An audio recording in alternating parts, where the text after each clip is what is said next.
I am Mel Roberson, one of the co-founders of the Ultimate Coaching Exchange. Thank you for joining me in my slightly messy home office. We've been so busy working that I haven't really had time to tidy up. But in a moment, you're going to join me in front of a live studio audience, and I want to talk to you about a few things that help create success habits. I'm going to talk to you, number one, about your thinking. What you think about, you bring about. The next thing we're going to talk about is your self-talk, the conversations that you have with yourself. From there, we're going to talk a little bit about spaced repetition, which is one of the ways that people learn. And then after that, we're going to talk about your comfort zone. All right. And I want to share some things with you about your comfort zone and get you to think about it in a different way. So those are the things we're going to talk about first. Then I'll join you back here after you watch this, which was recorded in front of a live studio audience, but it has so much relevance. I hope you enjoy. Grab a pen and pad. Let's take some notes. What you think about, you bring about. What you ask for, you get. If you act the way you want to be, soon you will be the way that you act. Your mind does not know the difference between fantasy and reality. It does not know the difference. So what you put in is what's going to come out. This goes for how you feel about your business, how you feel about your relationships, how you feel about prospecting, how you feel about doing appointments, sit-downs, presentations. If you go in there thinking they're probably not going to get this, guess what? They're probably not going to get it. What you think about, you bring about. What you ask for, you get. If you act the way you want to be, soon you will be the way that you act. Everything is preceded in thought. Everything that you see on this planet that is not the divine manifestation of something that God created himself came about because of somebody's thought process. Somebody said, man, horses are cool, but what if I had some wheels and a motor and was able to go without worrying about feeding the horse? Yes. Or the horse getting sick or whatever. Then we got the Model T. And that's been improved upon over time. People were like, man, boats are cool. But what if I could fly to Jamaica instead of taking this long boat trip? What's interesting is people come up with these ideologies, these ideas, these things that they want to do and they want to invent and they want to create. And then everything that is not that thing presents itself to tell you that it's not possible. The Wright brothers, their father was a pastor. And before they took flight, he did a sermon entitled, "If God wanted you to fly, he would have given you wings." Their own father. But had they bought into his opinion, then they never would have produced aircraft. And I would have to catch a boat to Jamaica, and that's a long trip. Yeah. How would I have gotten here to Virginia to speak with you all today if there were no airplanes? What you think about, you bring about. And it doesn't matter if it's something small or if it's something grand, large. The other part of it is your self-talk. It's not just your thinking, but it's how you talk to yourself. The things that you say on a daily basis to yourself. You talk to yourself more than you talk to any other person on the planet. Those little voices in your head. Some of you are like, what voices? That voice right there.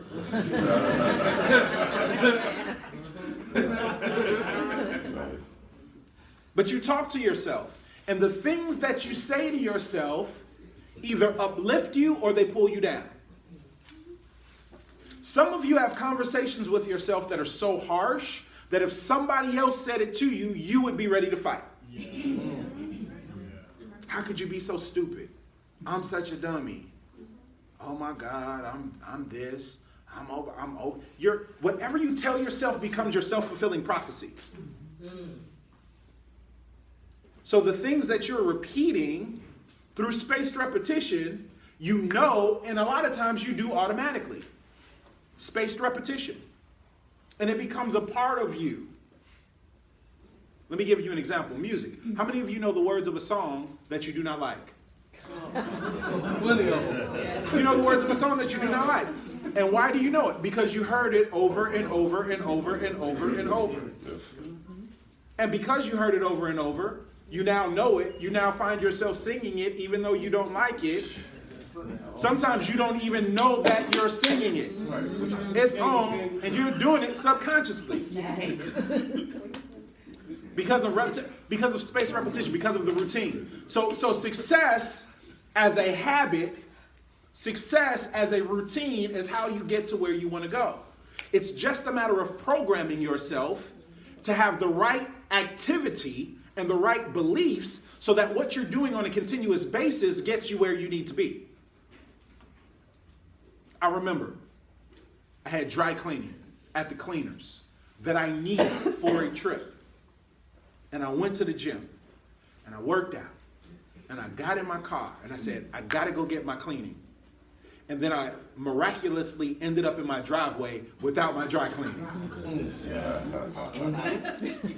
Because of the habit of doing a particular routine over and over again, getting me back to where I programmed myself to be. So since you already have certain habits, we have to replace those habits with new habits in order for you to be successful, if you don't currently have success habits. So it's just a matter of figuring out what those success habits are that you need to be doing. Now, before we get into that, I want to show you something that is going to illustrate why some people don't do what it is that they need to do. Okay? It is something that is simple and it can be changed. Limitations are self-imposed. They can be changed, but you will never get past the limitations that you put on yourself. If you think you can or you think you can't, you're right in both instances. So, this is what we call your comfort zone.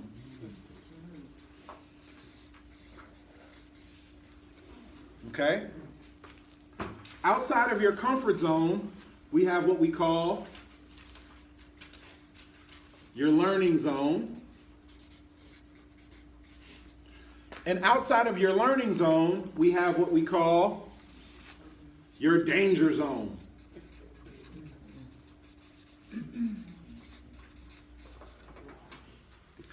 Your comfort zone, these are the things that you do second nature. It takes you no effort to do what's comfortable. Anything that's in your comfort zone is automatic.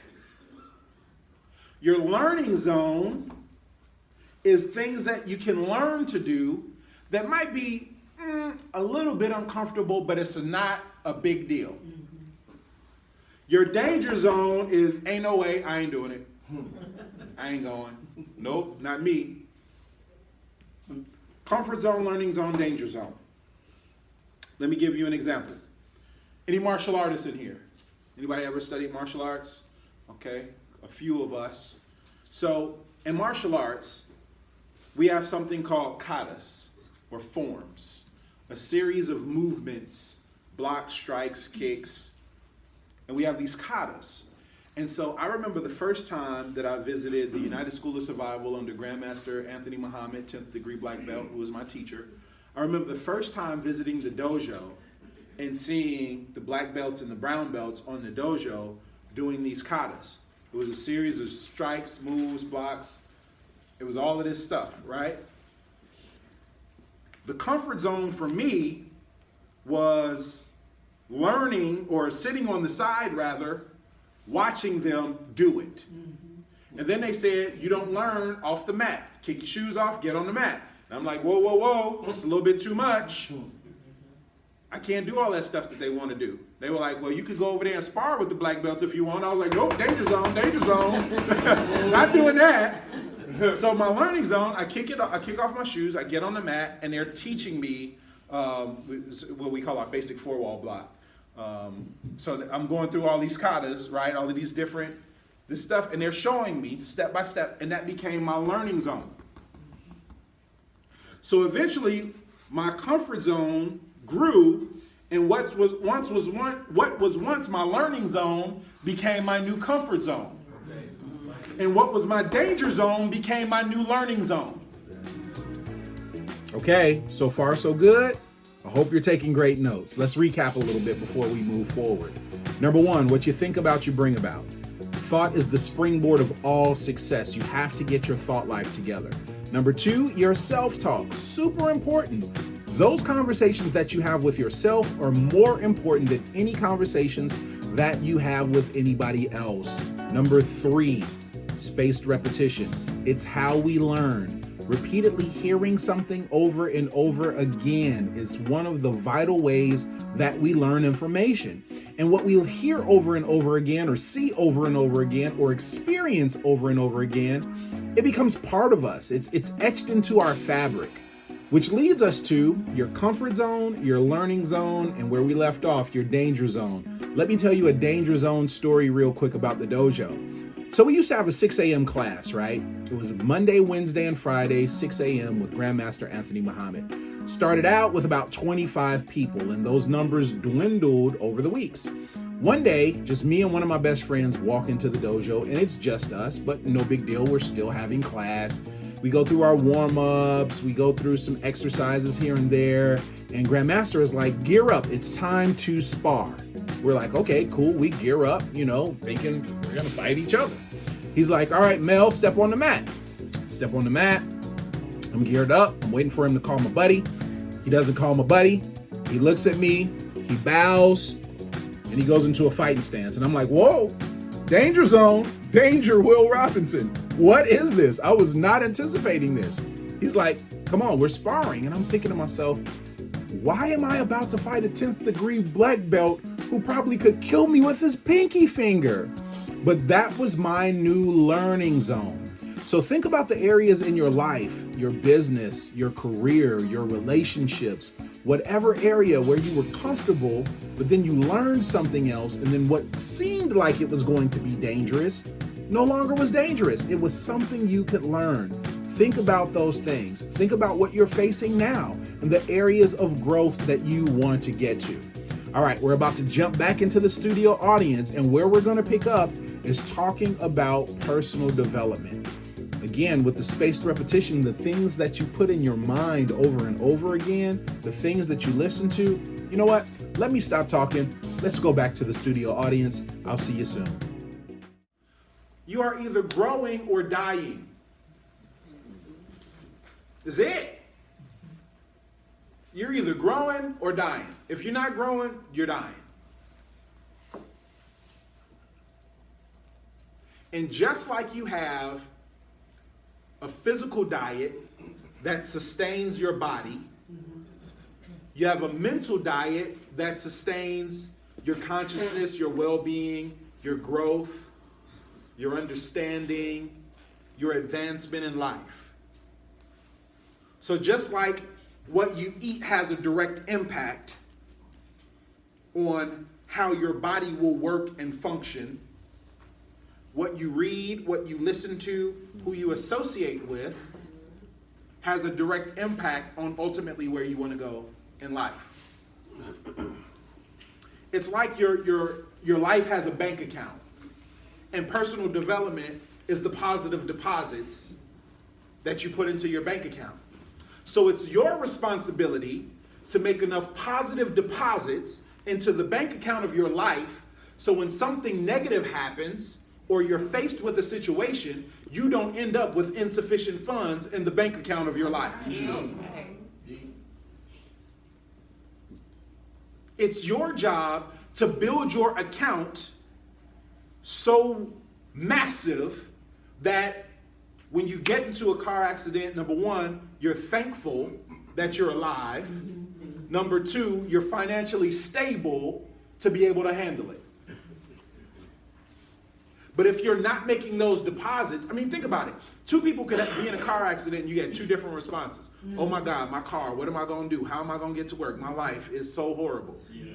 Or, oh my God, this could have ended in death. Yeah. I'm great. Thank you, Lord. That's right. Yeah. Call Geico, right? Get it over with. You know what I mean? Same incident. Exact same incident. Two different frames of mind about the incident. And again, what you think about, you bring about. What you ask for, you get. If you act the way you want to be, soon you will be the way that you act. So it is your responsibility to make sure that you're constantly programming yourself. I'll never forget my senior year in college, my mom is one of 6.